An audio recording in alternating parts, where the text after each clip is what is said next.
कल के क्लास में जब सीटिंग अरेंजमेंट स्टार्ट किया था, आपको ध्यान होगा कि जो सेक्शन हम लोग अभी पढ़ रहे हैं वह हम लोगों के लिए कितने एग्जाम में यूजफुल है। तो सीटिंग अरेंजमेंट हम लोगों की एसएससी की कोई एग्जाम हो उसके अंदर है, एनटीपीसी की कोई एग्जाम हो उसके अंदर हो, अगर आप एसएससी जीडी का एग्जाम देते हैं उसके अंदर है, या हम लोग बिहार एसएससी का एग्जाम देते हैं उसके अंदर है। तो कोई भी एग्जाम देते हैं उसमें हम लोगों का सीटिंग अरेंजमेंट रहना ही रहना है। दिया है? हाँ, सी सेट वाला है ना, उसमें आधा क्वेश्चन या एक क्वेश्चन, मतलब आधा का मतलब एक दो क्वेश्चन वहां पे रहता है, तो सी सेट के नाम ना, स्पेशल ऐसे कुछ नहीं है। तो हमने कहा कि हम लोगों के सामने जो सेक्शन ये पड़ा हुआ है, कल हम लोग पढ़े थे लीनियर अरेंजमेंट के बारे में, आपको याद होगा, जरा बताइएगा मेरे को कि अगर मान लीजिए हम लोगों का फेस नॉर्थ की ओर है, तो अगर यहाँ से इधर जाएंगे तो हम लेफ्ट जाएंगे कि राइट, और यहाँ से इधर जाने का प्रयास, अगर मान लीजिए ऐसे बहुत सारा लोग बैठा हुआ है, तो यहाँ पे अगर कोई व्यक्ति बैठा हुआ है तो ये लेफ्ट इंड पे बैठेगा या राइट इंड पे बैठेगा? लेफ्ट इंड पे बैठेगा। और अगर मान लीजिए यहाँ पे कोई व्यक्ति बैठेगा, वो कहाँ बैठेगा? राइट इंड पे बैठेगा। फिर हम लोगों ने ये बात भी पढ़ी थी कि अगर मान लीजिए आमने सामने लोग बैठे हैं, तो आमने सामने लोग बैठे हैं तो इस तरह से कुछ लोग बैठे होंगे और कुछ लोग ऐसे बैठे होंगे। तो यहाँ पे भी मैंने कहा था, अगर क्लास याद हो आप लोगों को,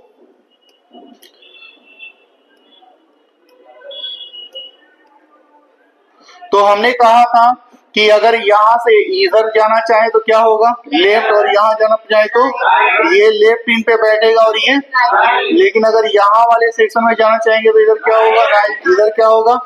ये कहाँ बैठेगा? ये कहाँ बैठेगा? कंफर्म। हम लोग ये बात भी पढ़े थे कि ये दोनों से व्यक्ति सबसे पश्चिम में बैठा है और ये सबसे पूरब में बैठा है। ये दोनों डायगोनल अपोजिट है। डायगोनल अपोजिट का मतलब हम समझते हैं कि जैसे ये वाला सेक्शन और ये वाला डायगोनल, ये ऐसे होता है ना, तो ये और ये डायगोनल अपोजिट होगा, और यहाँ पे ये और ये डायगोनल अपोजिट होगा। तो इसका डायगोनल अपोजिट ये, इसका डायगोनल अपोजिट ये, या दोनों, ये दोनों आपस में डायगोनल अपोजिट। इसके अपोजिट में ये है, लेकिन इसके डायगोनल अपोजिट में ये है, इसके अपोजिट में ये है, लेकिन इसके डायगोनल अपोजिट में ये है। ऐसे करके भी हम लोगों के सामने क्वेश्चन आएगा। कल के क्लास में हम लोगों ने ये बात भी देखी थी कि अगर कोई भी क्वेश्चन सीटिंग अरेंजमेंट से पूछा जाता है तो उसमें हम लोगों के सामने जो क्वेश्चंस दिए जाते हैं उसमें बहुत सारा लाइन दिया जाएगा, उसमें बहुत सारा लाइन दिया जाएगा, और उन्हीं लाइन को इस्तेमाल करके, उन्हीं लैंग्वेज को इस्तेमाल करके, उसी स्टेटमेंट को इस्तेमाल करके हम लोगों को क्वेश्चन बनाना जरूरी होता है। अब आप देखिए कि अगर हमको ये वाला इक्वेशन सोल्व करना हो,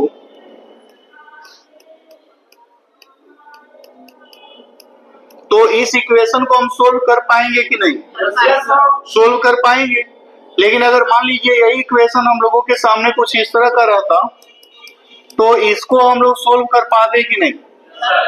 तो मैंने कहा कि यहाँ पे अगर हम लोगों के सामने कुछ भी इक्वेशन दिया जाए तो हम सोल्व कर पाएंगे। क्यों ऐसा कर पाएंगे? क्योंकि हम लोग प्लस माइनस क्रॉस डिवीजन का प्रॉपर मीनिंग जानते हैं। ठीक वैसे ही अगर हम चाहते हैं कि सीटिंग अरेंजमेंट का सारा क्वेश्चन हम लोगों से बने, तो हम लोगों को इसमें भी कुछ स्टेटमेंट दिया रहता है जिसका मीनिंग प्रॉपर हम लोगों को समझना पड़ेगा। हम लोग कल के क्लास में ये बात भी पढ़े हैं, आपको याद होगा कि हम लोगों के सामने जो सीटिंग अरेंजमेंट पूछा जाता है वह या तो लीनियर अरेंजमेंट के ऊपर पूछा जाएगा, या तो सर्कुलर अरेंजमेंट के ऊपर पूछा जाएगा, या तो स्क्वायरिक्स या रेक्टेंगुलर के ऊपर पूछा जाएगा, या तो फिर पेंटागन के ऊपर पूछा जाएगा, या फिर वह हेक्सागोन के ऊपर होगा, या वह ट्रायंगल के ऊपर भी हो सकता है। इसके अलावा वह वीक पे रिलेटेड हो सकता है, या हम लोगों का बिल्डिंग या फ्लोर से रिलेटेड हो सकता है। तो हम लोगों के सामने सीटिंग अरेंजमेंट का बहुत सारा वेरिएशन शामिल है। अगर अपने एग्जाम का बात करें तो लीनियर, सर्कुलर, स्क्वायरिश या रेक्टेंगुलर और फ्लोर वाला क्वेश्चन भरपूर मात्रा में दिया गया है। डिपेंड करता है कि हम क्या नहीं पढ़े। नहीं मतलब नहीं पढ़े हैं तो हार्ड है, पढ़ेंगे तो फिर हार्ड का कोई बहुत लॉजिक नहीं रह जाएगा। और अगर पहले सोचेंगे हार्ड है तो शायद क्वेश्चन की शुरुआत ही ना करें हम लोग। तो मेरी नजर में तो ये हार्ड नहीं होता, डिफिकल्ट नहीं होता, अगर इसको ध्यान से पढ़ें तो इजीली हम लोग बना सकते हैं। कठिन क्या होगा, क्वेश्चन ही तो है। नहीं, अगर मान लीजिए कि मेरे से नहीं बन रहा है और किसी से बन रहा है तो उसको हार्ड नहीं कर सकते। जैसे हार्ड कब, जब किसी से नहीं बने, मेरे से नहीं बना और दूसरे लोगों से बना तो ये हार्ड नहीं है, ये प्रैक्टिस की कमी है। और प्रैक्टिस के कोई ना कोई तो क्वेश्चन बनाया होगा। हाँ, आप गलत क्वेश्चन का जवाब नहीं हो सकता। अभी नहीं पूछ सकते कि 4 किलोमीटर माइनस 10 kg कितना होगा। मैं क्वेश्चन का प्रारूप अच्छा रहेगा तो निश्चित तौर पे बनेगा। अब क्वेश्चन ही उठपटांग टाइप का है तो नहीं।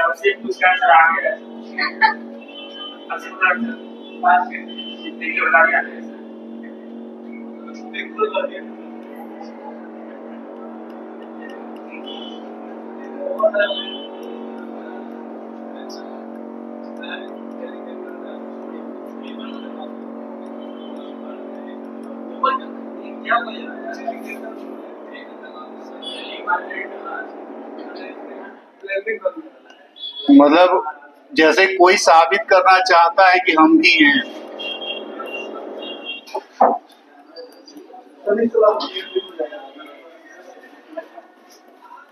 को नहीं पता है कि हम लोग जो है गांधी जी के मसौरी गंगा जी के किनारे बैठ के पढ़ सकते हैं। नहीं, जहाँ पे यहाँ पे हजारों की भीड़ है उसमें हम लोग पढ़ सकते हैं। क्या है,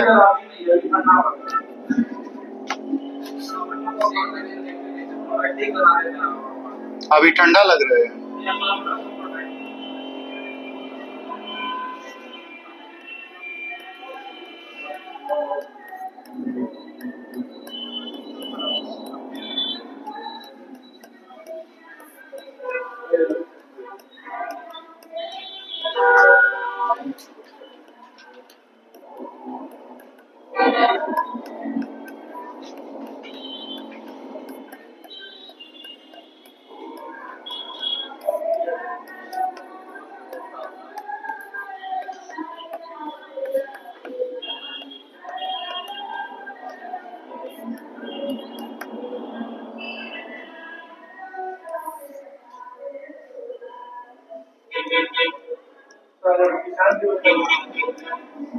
क्या है, किसान दिवस है तो किधर खेत में चलना है।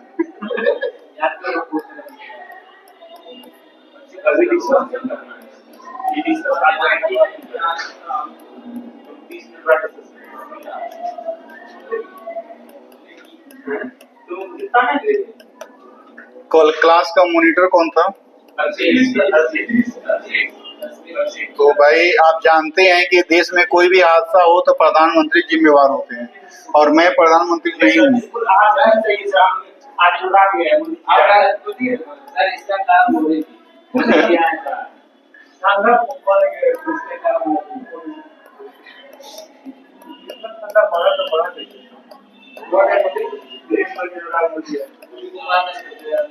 देखिए, हमने कहा कि अगर हम लोगों के सामने ये इक्वेशन दिया गया है कि ए बाएं छोर पे, हम लोग ये मान के चल रहे हैं कि सारे लोग नॉर्थ में देख रहे हैं और उसी के बेस पे इस अरेंजमेंट को हम लोगों को सही करना है। तो हमने कहा कि अगर ये बात हम लोग मान के चले कि सारे लोग नॉर्थ में देख रहे हैं, तो अगर लिखा गया इंफॉर्मेशन हमारे पास है कि ए बाएं छोर पे, छोर का मतलब किनारा, ईल्ड, शीर्ष पॉइंट, ए बाएं छोर पे है या ए बाएं से पहला है या ए दाएं से अंतिम है, कुछ भी इसमें से दिया जाए तो उस कंडीशन में ए को हम यहाँ पे बिठाएंगे और बाकी बैठे लोग निश्चित तौर पे इस साइड में होंगे। हाँ या ना? क्योंकि ए बाएं छोर पे है तो उसके उधर तो कोई नहीं हो सकता, क्योंकि हम लोग ये मान के चल रहे हैं कि सारे लोग नॉर्थ में देख रहे हैं तो इधर जाने को लेफ्ट बोलेंगे और इधर जाने को हम लोग राइट बोलेंगे। तो जो व्यक्ति यहाँ बैठेगा यही ना सबसे लेफ्ट एंड पे होगा या बाएं से पहला होगा या ये दाएं साइड से अंतिम होगा। ऐसा तीनों बात इसके बारे में बोला जा सकता है। तो आप लोग मेरे को बताइए कि अगर ये वाला सेक्शन हमारे पास है कि ए दाएं छोर या दाएं किनारे या दाएं शीर्ष पे है तो इसको मैं कहाँ बिठाऊंगा, और ये मैं मान के चल रहा हूँ कि सारे लोग नॉर्थ में देख रहे हैं, तो हम लोग कहाँ पे ए को बिठा पाएंगे? कहाँ बिठा पाएंगे? यहाँ पे, हाँ या ना? तो ए निश्चित तौर पे यहाँ बैठेगा। तो दाएं से पहला है चाहे दाएं छोर पे है चाहे ए बाएं से अंतिम, ऐसा कोई भी लाइन दिया रहे तो इसका मतलब ये हो गया कि भैया ए यहाँ पे होगा और बाकी सारे लोग इस साइड में होंगे। हमने कहा कि हम लोगों को बस ये बात समझनी है कि जो स्टेटमेंट हमारे सामने आएगा उस स्टेटमेंट का मतलब कॉपी पे क्वेश्चन बनाते समय हम क्या लिखेंगे। इसका उसी की वजह से सिटिंग अलाइनमेंट चालू हुआ, वही नाटक कर रहा है। बताइए, अब कोई चैप्टर पढ़ना नहीं तो क्या वही भाई साहब आइए नीरज,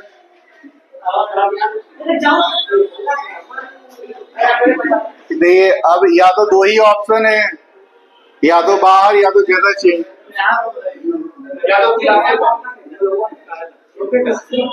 नहीं, क्लास क्या रोकना है, कि लोग को तो भी पता चले ना कि हम लोग कैसे पढ़ते हैं।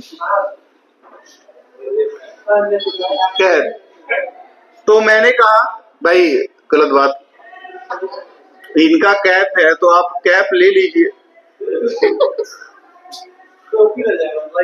अरे यार क्या चल रहा है, इनका कैप आप लिए हुए, आपका कैप वो लिए हुए, उनका टी शर्ट वो लिए हुए, क्या चल रहा है ये?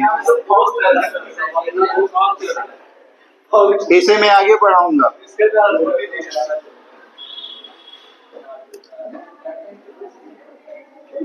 मैं फिर वापस लिखने का मौका दूंगा।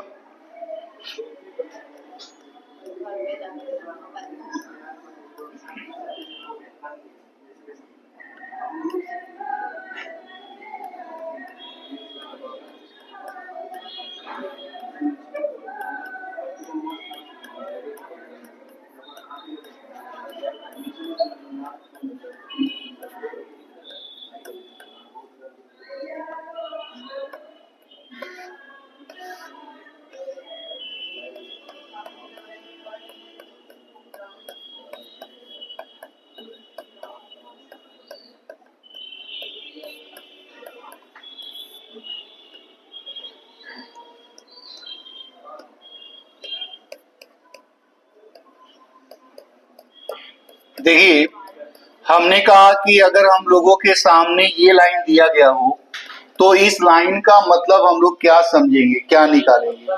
लाइन हम लोगों के सामने ये है कि ए एक किनारे पे है, किनारा का मतलब ए या तो लेफ्ट एंड पे होगा या तो राइट एंड। चूंकि लेफ्ट एंड पे होगा या राइट एंड पे, कल हम लोगों ने ये बात पढ़ी है कि अगर ए यहाँ बैठेगा तो इसके लेफ्ट में जगह नहीं खाली है, और अगर ए यहाँ बैठेगा तो इसके राइट में जगह नहीं खाली। मतलब ये हुआ कि अगर ए लेफ्ट एंड पे बैठेगा तो उसके लेफ्ट में जगह नहीं खाली रहेगा, और ए अगर राइट में बैठेगा तो उसके राइट में जगह नहीं खाली है।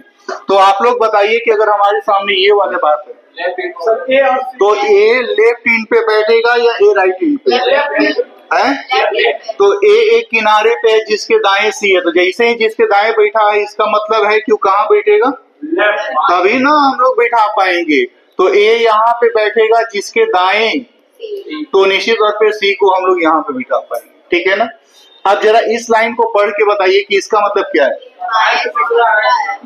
तो ये बाएं से पहला व्यक्ति, ये बाएं से दूसरा व्यक्ति, और ये बाएं से तीसरा व्यक्ति, और यहाँ पे कौन बैठेगा। तो क्वेश्चन में रहता है ना कि 5 लोग एक लाइन में बैठे हुए, चाहे 6 लोग बैठे हुए, 7 लोग बैठे हुए, कोई भी संख्या दिया रहेगा जिसमें ए बाएं से तीसरा है। तो जैसे ही ए बाएं से तीसरा है तो फिर 5 या 6 या 7 या 8 जो भी लोग रहेंगे ऐसे ऐसे करके उनकी संख्या को हम लोग पूरा कर सकते हैं। फिर आगे दिया हुआ है कि ए दाएं से चौथा, इसका क्या मतलब समझा जाए। तो दाएं से का मतलब ये दाएं से पहला, ये दाएं से दूसरा, ये दाएं से तीसरा, और ये दाएं से चौथा। यहाँ पे कौन बैठेगा, ए, और बाकी लोग निश्चित तौर पे हम लोगों के इस साइड में बैठ पाएंगे। हाँ या ना। ठीक है। तो मैंने कहा कि इसे आप लोग, क्योंकि 2 काम हो रहा है, कुछ लोग कॉपी कर रहे हैं और कुछ लोग कॉपी नहीं कर रहे हैं, तो कोई एक ही काम करे तो हम लोग के लिए ज्यादा कंफर्टेबल होगा। मेरे हिसाब से कॉपी करते हुए चलेंगे। घर पे कॉपी नहीं कर पाइएगा आप, मेरे को पूरा भरोसा है। जैसे आप मेहनती हैं, मैं ये बात तो कह रहा हूँ, लेकिन कई लोग ज्यादा मेहनती है ना। हाँ, तो जैसे जो लोग हैं कंफर्टेबल यू कर सकते हैं, क्योंकि नहीं तो फिर क्या होगा, घर पे एक्स्ट्रा टाइम देना पड़ेगा हम लोग को। और घर पे उतना टाइम है कहाँ, मतलब सोना भी है, खाना भी है, खाना ही बनाना है, बहुत सारी बात है ना, रील्स भी है, मूवी भी है। वेब सीरीज भी है। वेब सीरीज तो कोई नहीं देखता होगा। वेब सीरीज तो वेब सीरीज तो ऐसा कुछ आया नहीं जिसको देख पाए आप। तो वेब सीरीज बहुत लंबे समय तक नहीं चल रहा है ना, बहुत कम समय में खत्म हो गया। वो क्या इंफॉर्मेशन।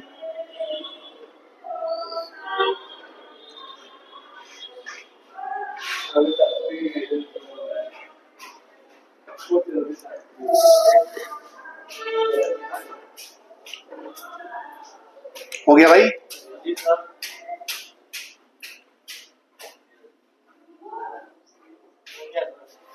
आगे बढ़िए।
देखिए, हमने कहा कि हम लोगों के सामने यहाँ पे जो इंफॉर्मेशन दिया गया, आप लोग मुझे बताएं कि अगर लिखा हुआ है कि ए बी के बाएं है और हम लोग ये मान के चल रहे हैं कि सारे लोग नोट में देख लें।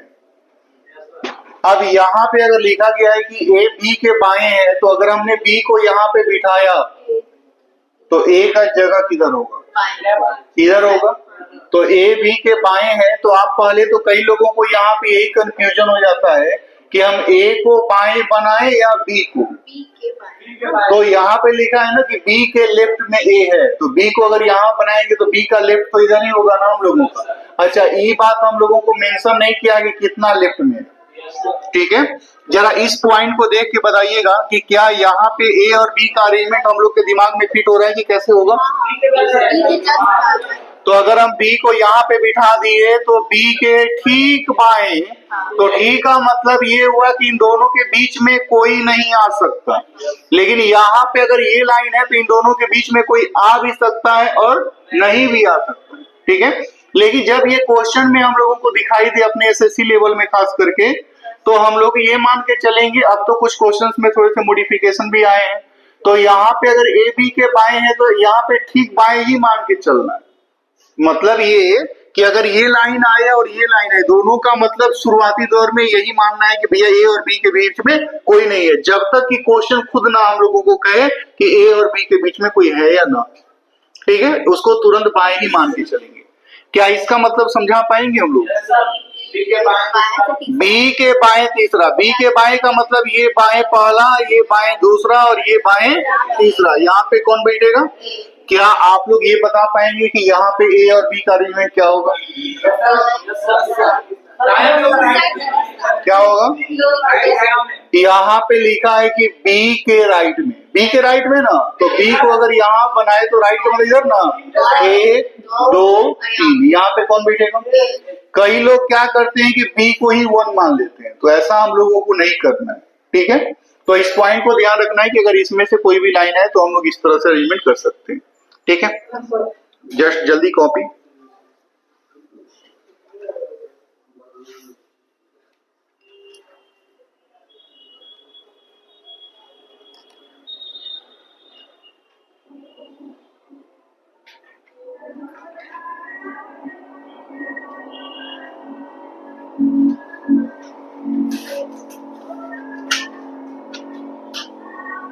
अभी के टाइम में सीटिंग अरेंजमेंट में थोड़े से वेरिएशन बढ़ गए हैं और लाइन जो क्वेश्चन पूछे जाने का लेंथ है ना, वो भी 5 लाइन 6 लाइन का हो गया है। लेकिन क्वेश्चन जब बनाने की ओर जाएंगे तो क्वेश्चन में कुछ रहेगा नहीं, केवल ऐसे ही नॉर्मल नॉर्मल बातें रहेंगी जो हम लोग पढ़ रहे हैं यहाँ के ऊपर। हो गया कॉपी भाई, आगे बढ़िए। Yes sir.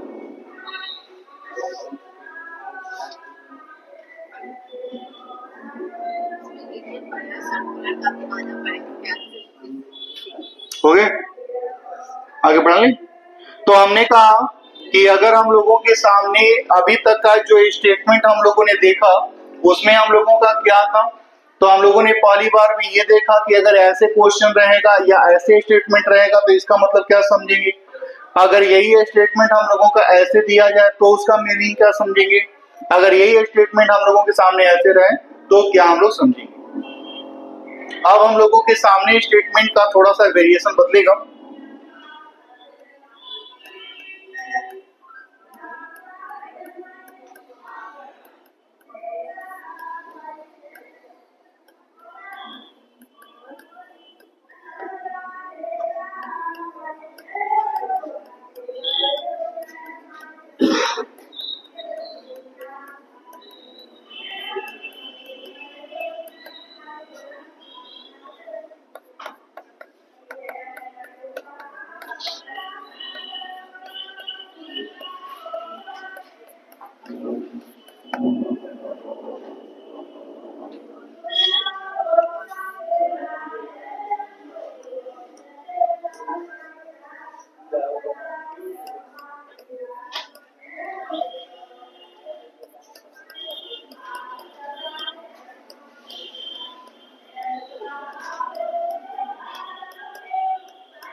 बहुत सारे ऐसे स्टूडेंट हैं जिनको इन पॉइंट के ऊपर भी थोड़ी बहुत दिक्कत होती है।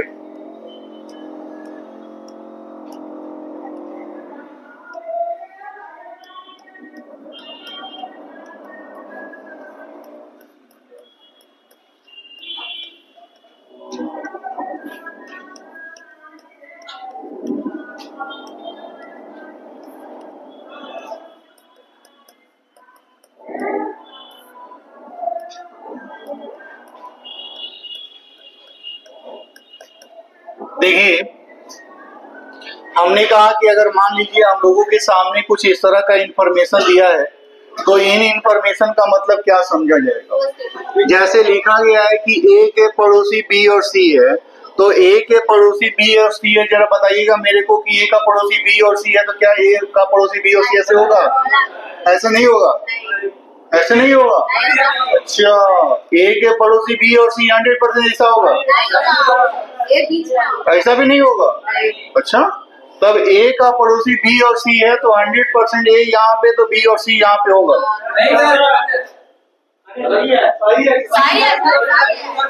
हाँ, तो ये बात ध्यान रखना है कि ए के पड़ोसी बी और सी है तो बी और सी जस्ट लेफ्ट और राइट में होगा, लेकिन लेफ्ट में कौन होगा राइट में कौन होगा ये हम लोगों को कंफर्म नहीं है। जी, इसीलिए एरो लगा हुआ है कि इधर उधर हम लोग शिफ्ट कर सकते हैं। अगर यही बात हम लोग ऐसे लिख दें तो भी ये गलत नहीं होगा। इसलिए जब अभी कभी भी प्लेस चेंज होने जैसी बात आए तो ऊपर में ऐसे एरो दे देना है कि भाई इन दोनों का जगह आपस में चेंज हो सकता है। बी और सी का पड़ोसी ए है तो इसका भी मतलब यही हुआ। ऐसा नहीं कि बी और सी का पड़ोसी ए है तो ऐसे लिख लिए, तो ये सारी व्यवस्थाएं हम लोगों की गलत मानी जाएगी। क्या इसका मतलब समझा सकते हैं आप लोग। जैसे भी ए और बी के मध्य में कौन है, लेकिन ए और बी का जगह फिक्स है नहीं है ना। बट मेरा ये तो आप जानते थे, अगर हम इसको ऐसे लिख दिए तो हम गलत हैं कि सही हैं।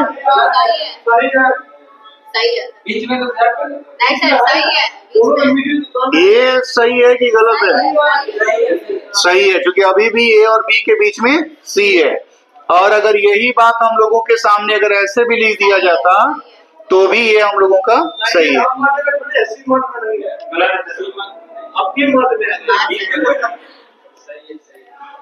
कि वो सही है नहीं। तो ए और बी के मध्य में कौन है? हो गया। बट मेरा इंटेंशन ये है कि इतना तो आप जानते थे। क्या ये क्वेश्चन में आइडिया लग रहा है कि किसका जगह फिक्स है? इसमें क्या हम लोगों को पता है कि किसका जगह फिक्स है?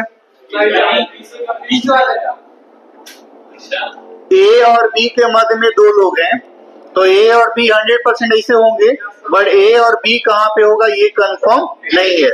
एक बार फिर से सोच के बताइए कि इसमें किसका जगह फिक्स है? तो ए और बी के मध्य में सी और डी है, तो ए और बी के मध्य में सी और डी है, तो सी और डी यहाँ होगा, बट ए और बी का जगह आपस में चेंज हो सकता है और सी और डी का जगह आपस में चेंज हो सकता है, लेकिन ये चारों एक साथ होंगे ये कंफर्म है। तो है ए और बी के मध्य में दो लोग हैं, तो ये दोनों जगह चेंज हो सकता है। बीच वाला में नाम देगा तो आएगा, जैसे नाम नहीं दिया ना अभी, हाँ तो ऐसे दिया रहेगा तो वो जगह चेंज हो सकता है, बट ये नाम नहीं दिया है तो कंफर्मेशन नहीं। ठीक है, तो हम लोगों का इतना स्टेटमेंट हो गया, 3 स्टेटमेंट और है जिसके बाद हम लोग क्वेश्चन के ऊपर आ सकते हैं। तो इसे आप जल्दी में कॉपी कर ले एक बार।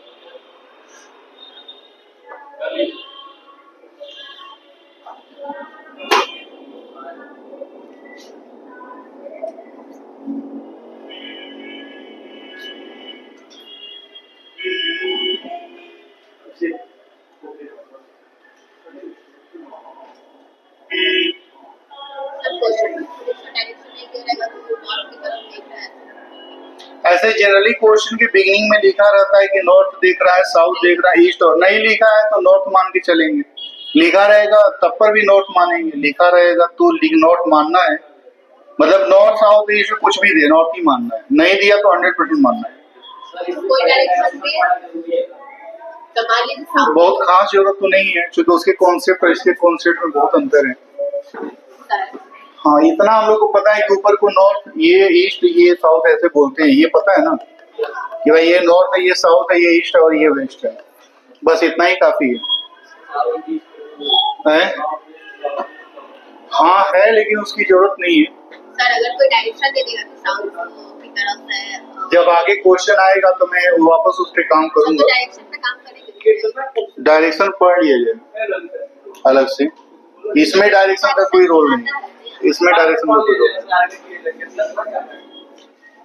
हटा दें, अंतिम पॉइंट की ओर मूव करते हैं हम लोग।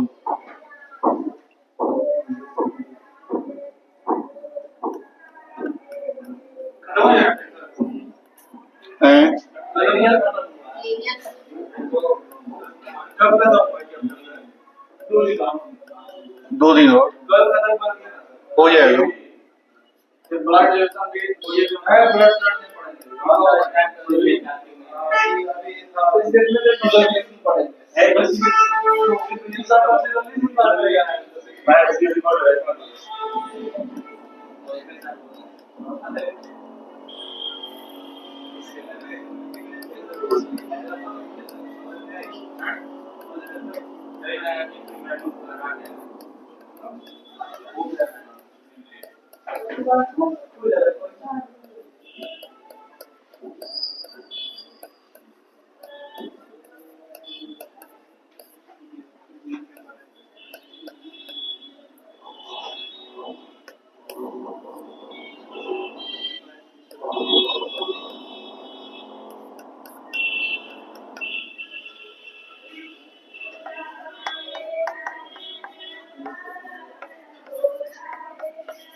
देखिए जरा, जो लोग पहले से पढ़े हैं नहीं बोलेंगे, लेकिन जो लोग नए नए जुड़े हैं या जो पहली बार पढ़ रहे हैं, जरा बताएंगे कि ऊपर में जो स्टेटमेंट दोनों लिखा गया है वो दोनों सेम है या दोनों डिफरेंट है। जो लोग पहले से जान रहे नहीं बोलेंगे, ये दोनों लाइन के बारे में बताएं कि ये दोनों सेम है या डिफरेंट है।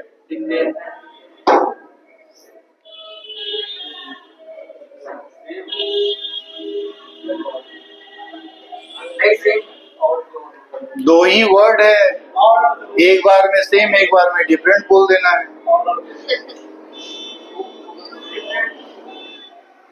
हाँ जी, सेम कितने लोग कह रहे हैं सेम है और डिफरेंट वाले लोग क्या मेजोरिटी? और जो हाथ नहीं उठाए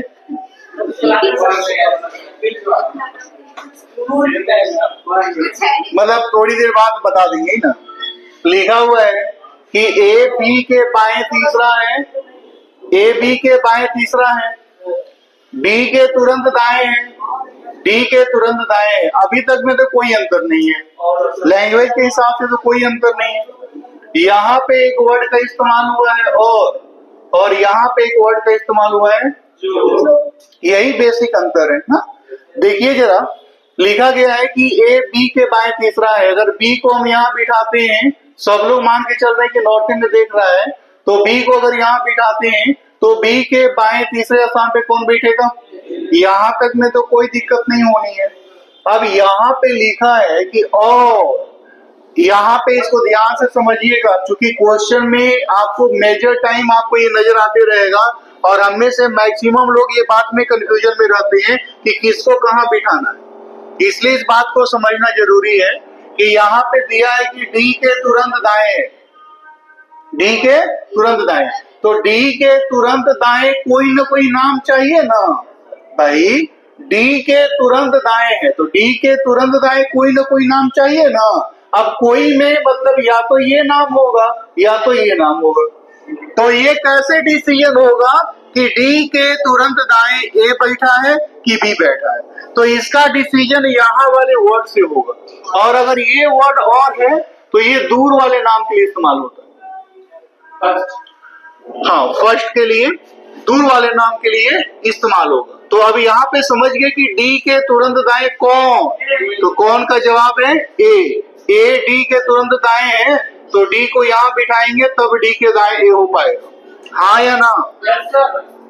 अब यहाँ पे जैसे ये क्वेश्चन है कि ए बी के बाएं तीसरा है तो बी के बाएं तीसरे स्थान पे ए है, तो हम समझ गए। जो डी के तुरंत दाएं है तो डी के तुरंत दाएं कोई ना कोई नाम चाहिए ना हम लोगों को। तो यहाँ पे जो है तो जो नजदीक वाले नाम के लिए इस्तेमाल होता है। तो डी के लिए इस्तेमाल, डी के तुरंत दाएं कौन बैठा है? डी। तो डी को यहाँ बिठाएंगे तब न डी के तुरंत दाएं बढ़ा पाएंगे बी। मैं फिर से दोहरा दूं कि ये दोनों लाइन हम लोगों के लिए काफी चैलेंजिंग होते हैं। क्वेश्चन बनाते समय बहुत सारे लोग गलत होते हैं, लेकिन आपको इस पॉइंट को ध्यान रखना है कि और दूर वाले नाम के लिए और जो नजदीक वाले नाम के लिए इस्तेमाल हुआ है।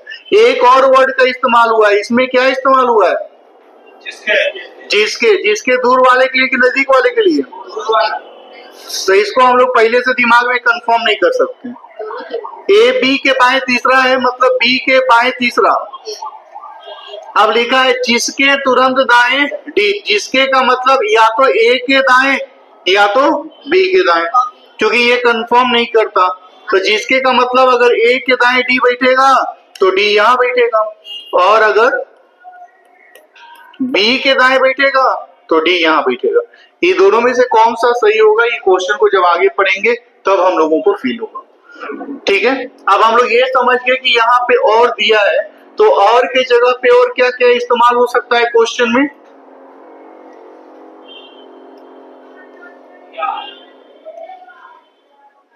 तो मैंने कहा कि अगर ध्यान से देखा जाए तो और के जगह पे तथा एवं का भी इस्तेमाल हो जाता है।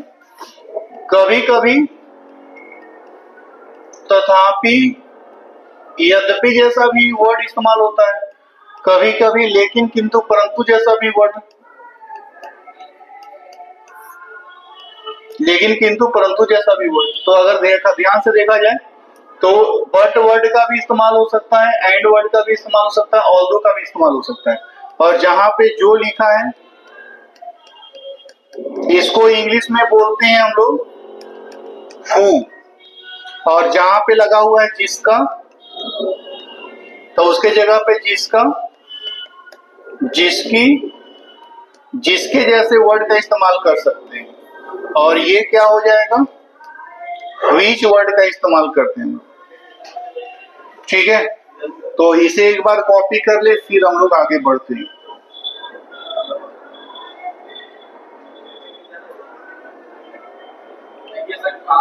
ये थोड़ा सा विवादित है।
हो गया?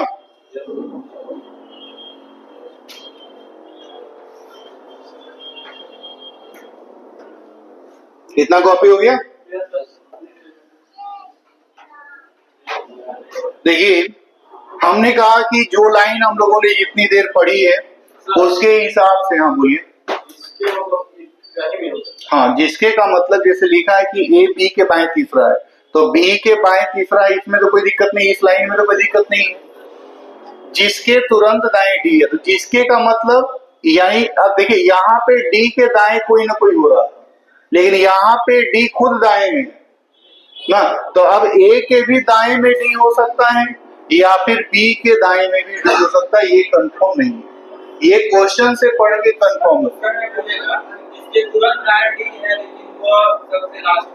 हाँ, कुछ भी ऐसे बोलेगा तो जब इसको कंफर्म करने के लिए कोई अलग ही लाइन देना पड़ेगा उसको, इससे कंफर्म नहीं होगा। हाँ, क्वेश्चन से ही कंफर्म होगा वो किसकी बात कर रहे हैं। ठीक है, लेकिन यहाँ पे इन दोनों में डिफिनिट है कि भैया किसकी बात हो रही है, लेकिन यहाँ पे डिफिनिट हम लोगों का नहीं है कि वो किसकी बात कर रहे हैं। देखिएगा, लाइन में हम लोगों का सबसे जो बेहतरीन आप यहाँ पे देखे होंगे कि जब लीनियर व्यवस्था हम लोगों ने शुरू की, तो लीनियर व्यवस्था के अंदर हम लोगों का लेफ्ट इंड और राइट इंड होता है। जो हम लोगों ने बेसिक पढ़ी बातें यहाँ पे कि कल के क्लास में हम लोगों ने इतनी सारे पॉइंट्स पढ़े हैं, तो सिर्फ ये लीनियर में हम लोगों के पास सुविधा है कि इसमें हम लोगों का लेफ्ट इंड और राइट इंड होता है, यानी कोई ना कोई इंड होगा। सर्कल में कोई इंड नहीं होगा, इसके अंदर कोई इंड पॉइंट नहीं होगा, यहाँ पे कोई इंड पॉइंट नहीं होगा, और इसमें पढ़ेंगे हम लोग तो इसमें फिर वापस हम लोगों का कोई ना कोई इंड होगा। ठीक है, तो आपको ये भी ध्यान रखना है कि इंड हमको कहाँ कहाँ मिलेगा और कहाँ का इंड हमको नहीं मिलेगा। इस पॉइंट को भी ध्यान में रख के हम लोग काम करेंगे। तो इसके ऊपर जो क्वेश्चंस की प्रैक्टिस है वो हम लोग कल के क्लास में करेंगे, लेकिन उससे पहले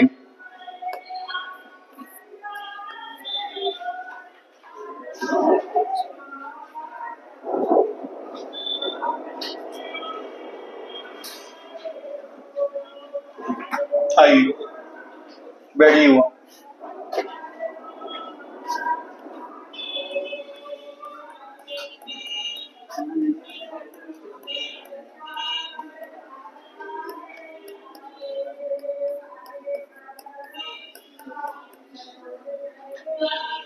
क्या मुझे इसमें बता पाएंगे कि जे का पड़ोसी कौन है? के का पड़ोसी कौन है? डी और आर। ए का पड़ोसी क्या बता पाएंगे कि एम के दाएं दूसरा कौन है? एम के दाएं दूसरा कौन? के बाएं तीसरा कौन? एम और आर के बीच में कितना लो? पी के बाएं कितना लो? पी के बाएं कितना लो? आर के दाएं कितना लो? आर के लेफ्ट में कितना लो बैठा हुआ? तो जो हम इतना बोल रहे हैं ना, यही सब क्वेश्चन सजाने के बाद हम लोगों को पूछ रहा था। और ये जो सजाने वाली बात है हम लोगों का, वो इसी पॉइंट के ऊपर निर्भर करता है कि ये क्वेश्चन जो हम लोगों का सजा हुआ है, इसके लिए शुरू में ये सारे इंफॉर्मेशन आएंगे और इसी सारे इंफॉर्मेशन को ध्यान में रख के हम लोगों को क्वेश्चन को ध्यान में बनाना है। तो हम लोग ये पॉइंट समझ गए। अच्छा, इसमें लेफ्ट इंड पे कौन है? राइट इंड पे कौन है? दाएं से चौथा कौन है? दाएं से चौथा, बाएं से तीसरा, बाएं से तीसरा कौन है? बाएं से तीसरा कौन है?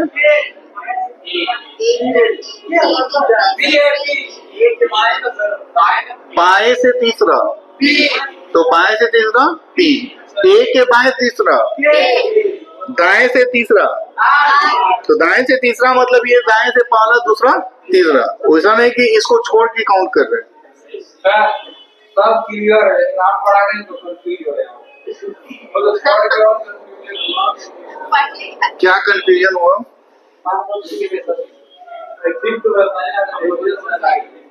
क्या कंफ्यूजन हो गया भाई? नहीं ठीक है।